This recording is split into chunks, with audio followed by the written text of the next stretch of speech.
And good evening to you. I'm John Palmentary. This is a special News Channel 3 edition of the News After the Post game.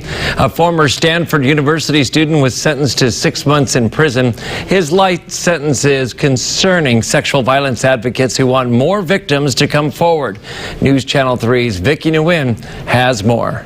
The incidence of sexual assault is so high. It's way too high. Susan Epstein knew at a young age she wanted to prevent violence on college campuses, beginning with Stanford University.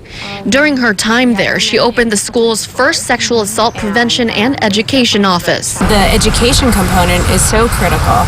Students really starting, in high school, it's so important that they learn about consent and they learn about violence. Epstein and the Santa Barbara County Public Health Department says what happened at Stanford is happening at local college campuses all too often. In the 2014-2015 year, there were approximately 67% of the rapes that occurred in Santa Barbara County were linked to some alcohol use. Ellen Willis-Conger says there's a reason why so many sexual assaults go unreported. Often it was so important when someone came to respect them, believe them, because they very often faced officials or authorities who would, question their story and somehow try to imply that they were to blame for what had happened. Epstein says the light sentence handed down to Brock Turner at Stanford sends a bad message to victims.